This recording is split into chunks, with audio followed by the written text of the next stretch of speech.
Hello everyone and welcome back to my channel. This is another installment of reading you an excerpt of my favorite book to convince you to read it. And today I finally get around to the fairy tale romance from Hanna Sandvig that I have not yet read to you guys. And this is The Wolf Gate. So yeah, I'm really excited about this one. Quick disclaimer at the beginning of the video. This is not actually my favorite book in the series. Shocker. But at the same time, there's still kind of something that I do enjoy about it. There's still, some cozy vibes, stuff like that. Like, I feel like I still like pretty much anything that Hanna writes. However, just to kind of give you a note on, like, the content of this book and stuff like that. Not like there's anything bad in it, but this is a book that I feel like is generally disliked by her fans in general. Like, it's not like absolute hated or anything, but even the author herself has said that she feels like it is disjointed and it doesn't feel like it fits in with like the rest of the series very well, or like, because the content in it is a little bit different, shall we say, and I'll get to that in just a second. But yeah, like even the author herself isn't a big fan of it, and she is actually currently working on expanding it, fixing some things in it that she felt like didn't work originally, and she's going to re-release it, and it's going to actually be in more of like a full-length novel format rather than a novella, because it's like, yeah, it's like pretty small. It's longer than the Lily Gate, but it's still pretty short. It's like about 150 pages, I believe. Yeah, it's about 150 pages long when you get to the end of the story. So, but I would say that unlike the Lily Gate, which even though the Lily Gate was like 80 pages, I feel like the Lily Gate had a true, like, kind of overarching story that really worked, and it didn't feel like it needed more to be added to it necessarily. The Wolf Gate felt like it needed to be a bit longer. It felt like it needed more to it, and that's what Hannah's doing, is she's adding more to it. And also a quick kind of, I don't know if this is necessarily a spoiler, but it's like a quick note on the content of the book itself. It's not spicy or anything, but there is one moment that I was like, this is a little steamier than what she normally writes. And she normally writes just clean, sweet, like kisses only, stuff like that. And this does only have like kisses in it. But there was like one particular kiss in kind of the middle of the book that I was like, ugh, like you didn't need to go that descriptive with it. I will say that's as far as I'll say it. And I was just like, I remember when I read it, because like this was the second book that I read after the Rose Gate, and I remember just being like completely like shocked and like taken out of the story, and I was like, oh my gosh, like what? Like it felt like it didn't fit in at all, especially after reading the Rose Gate, which the Rose Gate is just what I said, like sweet kisses, like lovey, cozy romance. And then like there was like an overly descriptive kiss in this, and I was just like, okay. And even though I will say the story in this takes place before the Rose Gate, and like according to the author, this should technically be read before Rose Gate, but it can be read as a standalone, I can definitely say with confidence that if I had read this one first, I would have been pretty hesitant to read the rest of the books. That's just how I like my books. That's just how I like my romances. Squeaky clean, no spice, again, even though there's no spice in this, I did feel like it kind of nudged close to that edge, and I was like, ooh, yeah, I don't know how I feel about that. And also, like, and even Hanna has talked about this in like her Patreon and a lot of other posts and stuff. She has talked about how, like, she's just like, yeah, I don't really know why I wrote it like that, or like, like she definitely felt like the tone needed to be a little bit more tamer and different, because in this story, yeah, I guess, I already kind of gave like a slight content warning. In this story, the main character of, is it Audrey? I believe it's Audrey. because I don't want to say Aubrey and be wrong about it, you know? It is Audrey. Okay. I don't want to say Aubrey when it's actually Audrey. So the main girl character, Audrey, she and her boyfriend, well, I guess this is more like a second chance romance, I should say. So like her and like her boyfriend Gavin, like they kind of have like this like, so the main character Audrey, I don't know how to explain this. So she wants to save herself for marriage, basically, which I love that. I loved that in her character, and I love that like there was an actual character like that. Like I like that that's how Hanna wrote her, and I was like, oh yes, finally. You know, like I loved that. I just loved that about like a main female character who's just like, yeah, no, I don't want to have sex before marriage, basically. I loved that about her character. That's the kind of values that I'm about, basically. But I did feel like it went a little like too far, because like you get kind of a flashback of her relationship with Gavin before they break up. It's not a spoiler because it's a second chance romance. And it talks about like how like when they were still getting to know each other, they were kind of beginning to date. Like there is like kind of some awkward conversations where she's like, yeah, I don't want to like I want to save myself for marriage, and like that's fine. It's just like the way that it was talked about was just kind of awkward, and it was like kind of a consistent part of their conversation where and so like Hanna has kind of talked about that, where she's just like, yeah, I feel like I kind of just mentioned the word sex a lot, and you know, and like that's just never a word that's brought up in the other books. And so like I see what she was trying to do. She was trying to write like a really good story about a girl who has this value, has this standard, but you know, and like, you know, and I know that like in her rewrite of this, she's going to make it flow a little bit better and make it, you know, work and not have like those kind of like awkward conversations. So that's just kind of an idea of like, if that hopefully that gives you guys an idea of like what the original first edition is like, you know. So yeah, it has like some of those clunky moments, but you know, anyway. Yeah. So yeah, that's pretty much what the kind of like content disclaimer, I guess, that I wanted to give you guys before I started. So anyway, I'm going to read you the first chapter of the book, but before I do that, I'm going to read you the back as I usually do. And here you go. And hopefully, you know, and hopefully like what I just said with like the content disclaimer, hopefully that won't deter you from wanting to read this, because I have a feeling that when Hanna releases like the updated like second edition, like, you know, I can't wait to read that version. I'm gonna have to do a reread of this and like compare when she releases the new edition. So like I would say still give it a chance, you know. I honestly at this time do not know if you can still get a copy of this. I'll have to look that up and maybe like mention down in the description, but I don't know. Here we go. I'm gonna read the back. My, what big teeth you have. Have you ever wondered if something was up with your boyfriend? Distant, moody, never texts you back, turns into a wolf at nightfall? No? Just me? When a wolf chased me through a fairy portal in the forest, the last person I expected to see on the other side was my ex-boyfriend Gavin. Turns out he's a fae, and everything I thought I knew about him was a lie. Now we're on the run from his alpha, the minion of the Unseelie Queen, through the mountains and forests of fairy. But our deadly pursuers may be the least of my worries, because the longer I stay in fairy with Gavin, the harder it is to remember why I'm so mad. I can feel my defenses crumbling, but how can I give him another chance when he's proven he can break my heart? Am I strong enough to discover if this is true love? And will I survive long enough to find out? Yeah. Definitely catchy. It's a Red Riding Hood retelling, which I love. I think that that's like really cool. I would say like another quick little aside that I have, and if you've watched my reading of The Frostgate, you'll know that I am not the biggest fan of stubborn, independent, semi-feminist girl boss characters.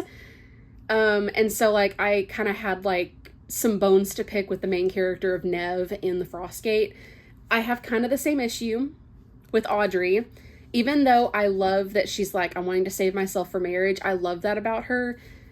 But then she kind of has that same attitude that Nev does. And what's funny is, like, she's best friends with Nev, so I'm like, oh, that makes sense. Birds of a feather flock together, basically. Which sounds so mean, but it's just, I don't know. So I would say, like, if I had to rank all of the main heroines of this series, no offense, but Audrey and Nev would be at the bottom of the list. For me. If you like those kinds of strong, independent female characters, you know, and I've read tons of books, not just, like, from Hanna Sandvig, so it has nothing really to do with, like, the author, necessarily, but it's just, like, I've read a few other books where, like, that is the case, where, like, the characters are basically, like, very similar, and it's just, like, I feel like those are just kind of hard to write without being annoying, and I feel like it goes for anybody who's writing those characters, so I'm not trying to, like, and I'm not trying to, like, you know, harp or, like, be mean to Hannah at all, because, like, she's still a great writer, and again, like, I still enjoy this book and Frost. It's just, those kinds of characters I just don't relate to. Those are the characters that I just tend to be like, I don't really like you, you're annoying, you know? So, like, it's just, that's just me.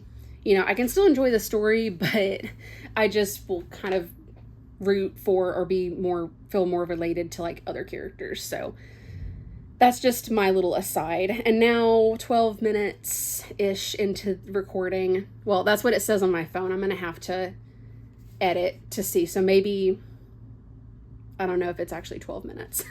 I'm able to kind of see how long I've been recording. So when I edit this down, like, I usually kind of, like, edit the beginning a little bit and then, like, the end. So that way it just begins concisely and ends concisely. I probably won't be saying this at 12 minutes. So it may be a little bit earlier, hopefully. So anyway, we're just going to dive right in to chapter 1 of The Wolf Gate. And this actually is kind of a funny scene. So here we go. That's it. Nev pulled my cup away from me and hid it behind the bar. You're cut off. No, I whimpered. Sweet, sweet nectar, come back to me. Audrey, you've had 3 cups of coffee. It's 8 already. In the evening. You'll be up all night and sending me ridiculous texts at 2:30 in the morning. I would never. I gave my best friend my most tragic puppy dog eyes. That's what you said last week? Nev held up her phone. I pushed my dark framed glasses up on my nose and examined the screen. It read, "Still can't sleep. Never let me drink coffee again. If you see me drinking coffee, slap it out of my hand. 2:36 a.m. I was clearly delirious. I leaned back on my bar stool. You've gotten cold in your old age. Delirious from sleep deprivation, and if I'm old at 17, you must be ancient at 18. I'm the picture of youth. Nev pulled open the retro pink fridge behind the bar and peered inside. And yet so heartless.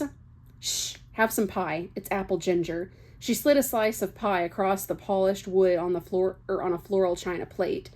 Pie in the Sky, Pilot Bay's finest cafe. Okay, only cafe, unless you counted the coffee counter at the gas station, was owned by Nev's parents. Her dad handled the money, and her mom was responsible for the pretty, shabby chic decor, but everyone knew it was Nev who was the genius with pastries. Her chocolate chip cookies could bring boys to their knees, and when you added that to her curvy, tattooed, vintage pinup girl vibe, she was irresistible. Not that she seemed to care. She said the local boys lacked a certain something. Her aloof attitude only made them love her more. I, on the other hand, couldn't even get my boyfriend to meet me for coffee. I have to close in 15 minutes. Did Dylan text you back? Is he coming? My friend pulled out a bandana from her apron pocket and tied her dark hair back. Cleaning mode engaged. Nothing. I even promised him free pie. I took a bite of my own pie. So flaky. So perfect. I'm not sure he's worthy of apple ginger. Nev grabbed a cloth and scrubbed the counter aggressively. I'm sorry, I know you like him. I'm just not sure why. Well, it isn't for his punctuality. You do have to admit he's pretty to look at when he was around. And the accent is nice. Gavin also had that lovely Irish accent, and he was never late. Nev picked up my plate and wiped under it before setting it back down. Could we please not talk about my ex-boyfriend? Like, ever? I took another bite and considered telling Nev the real reason I had asked Dylan to meet me tonight, but while I was still chewing, the cafe's phone rang. Hi, Aunt Chloe. Nev tucked the phone between her ear and shoulder and kept cleaning. Uh-huh. I have 2 chocolate with salted caramel buttercream and 6 vanilla bean with lavender buttercream. She laughed. Of course, chocolate always sells better. I can't get away for another hour, though. I still have to clean up and cash out. I listened with half my attention while finishing my pie and composing a scathing text to my absent boyfriend. Oh yes, she's here. How did you guess? I looked up at Nev in surprise, although maybe I shouldn't have been. Her Aunt Chloe knew everything. No story too big, no gossip too small. I'll ask her, just a sec. Nev pulled the phone from her ear. Audrey, I know you're waiting for Dylan, but would you mind making a delivery for me? Aunt Chloe needs some cupcakes. She's expecting her book club ladies, and the one in charge of snacks is sick. It's a dessert emergency. I glared at my phone and hit send with a sigh. Fine. If he happens to stop by, tell him I went home. I assume his phone must have gotten run over by a car, or he'd be answering my texts. What if Dylan got run over by the car? Nev moved the glass cover from the cake stand to the counter and carefully boxed her tasty creations. Then I will consider forgiving him. I tucked my phone into my backpack and accepted the pink pastry box from my friend. Thank you, Audrey. Come over in the morning and we'll re-dye the ends of your hair. I can barely see the pink anymore. Sure. I slid off my stool, anything to make my pale, freckly blonde self more interesting. Reaching across the bar, I hugged my friend. Thanks for the pie. See you tomorrow. The rain I ran through earlier today had stopped, but the sidewalk was still wet and the air felt cool for July. I dodged puddles the size of small lakes as I walked down Main Street on my way to Miss Chloe's house. Yes, Pilot Bay had only one major road through town, and yes, it's called Main Street. You had to give the town fathers props for clarity, if not originality. You might have thought that at 18, I could probably drop the miss, but sadly, that's impossible. Miss Chloe was Pilot Bay's head librarian, and she'd been shushing me and my friends since we were toddlers. Miss Chloe was not actually Nev's aunt. They weren't even related. She was more like a godmother, if anything, but the Classens weren't Catholic, so aunt it was. I cut across the street and past the mishmash of houses, mansions to trailers, on the west end of town, before coming to the dirt road leading to Miss Chloe's house. She lived just beyond the outskirts of town, but the road was pretty, lined with tall pine trees and mossy rocks. It was just starting to get dark out, but I didn't think I'd have any trouble making it home before nightfall. I turned at the last bend in the road, and there was Miss Chloe's house. It looked like a fairy tale cottage, with a tall peaked roof. Climbing roses covered the shingled siding around one corner. The windows glowed in the dusky evening light. I climbed the front steps and knocked on the bright red front door. Instead of the usual lion, her brass knocker was shaped like a bear's head, more appropriate for British Columbia, I supposed. Miss Chloe poked her curly gray head out the door and smiled when she saw me. Audrey, you've saved me. None of the book club ladies were going to get to the bakery in time. She adjusted her gold-rimmed glasses and stepped back into the house. Come in for a minute. I have something for you to take to Nev. Oh, I don't know how much the cupcakes cost, I protested. I'm just the delivery girl. No, it's not about money. Miss Chloe waved me in, and I obediently entered. I'd walked over here with Nev before, but I'd never been inside. The entryway was spotless. A gilded mirror hung on the wall, flanked by paintings of roses. You'll be seeing her tomorrow, right? She asked. For the anime festival in Rossland? Yes. I don't know if I'd actually call it a festival. I tugged at the hem of my black Naruto t-shirt.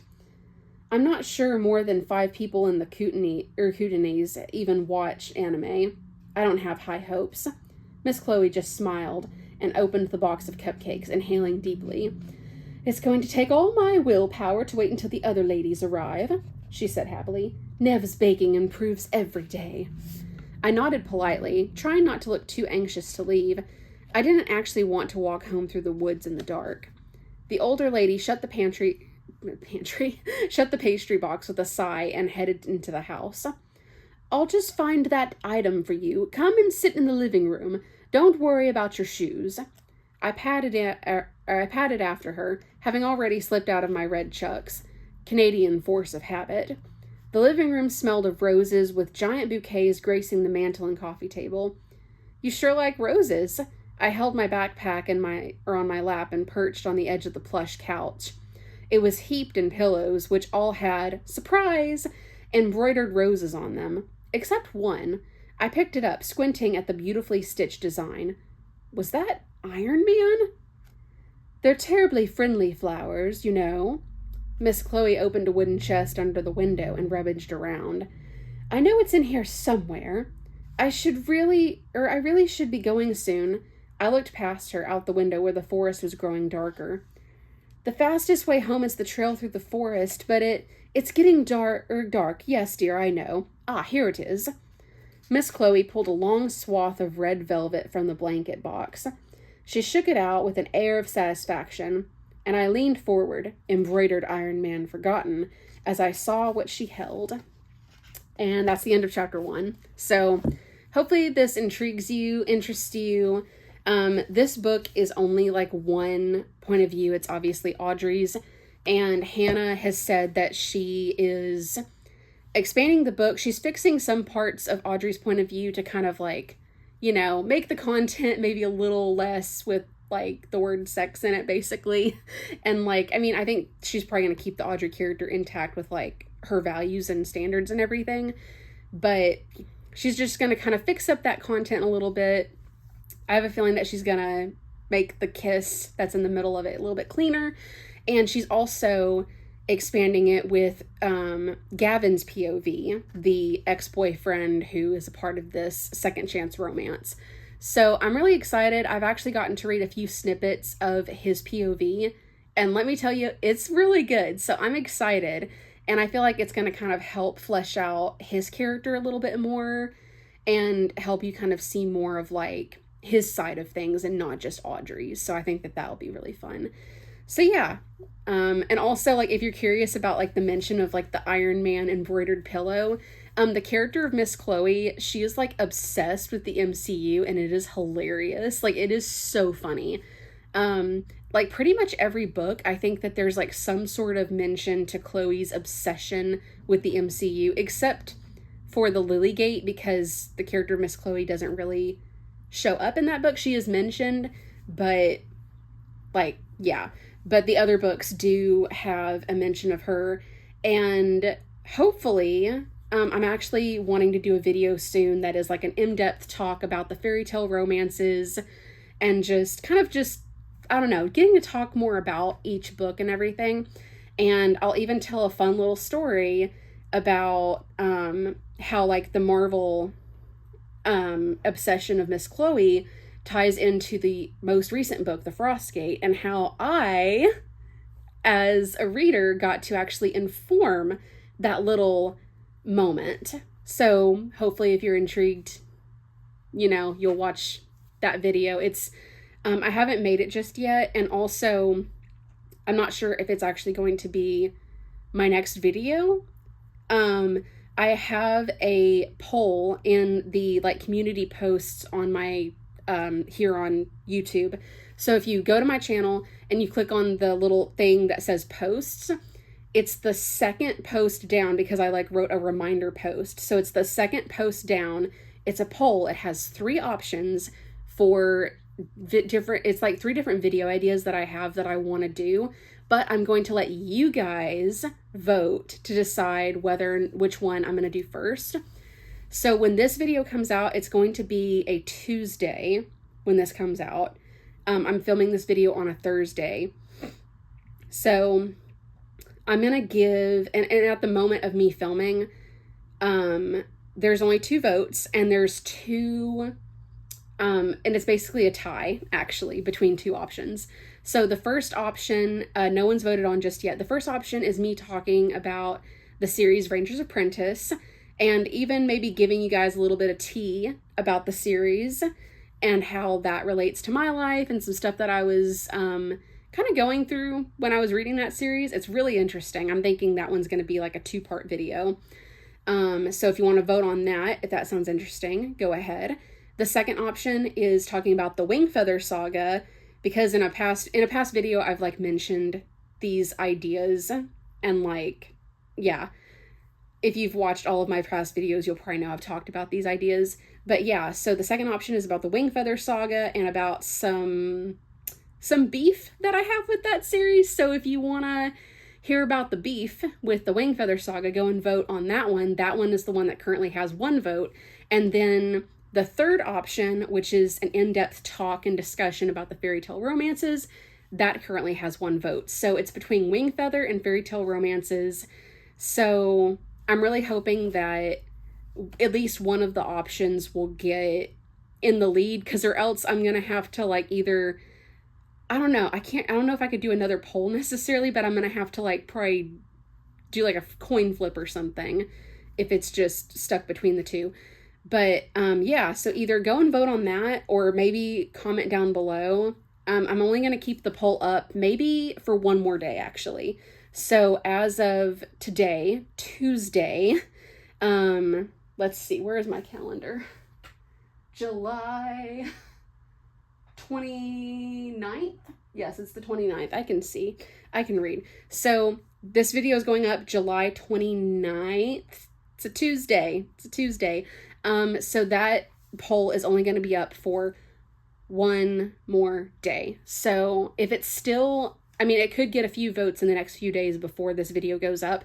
So if it's still tied, hopefully by Wednesday, July 30th, we'll actually have a winner. So yeah. Anyway, I hope you enjoyed this video. I hope that, you know, it makes you really interested in Hanna's books. As usual, whenever I read a book, I'm going to include all the links to the author's stuff. So Hanna's website, Instagram, her Patreon, all going to be linked down below. You can go check her out. And I will see you in the next one. And yeah, don't forget to go vote. So yeah. Anyway, I love you guys. God bless. And bye. Mwah.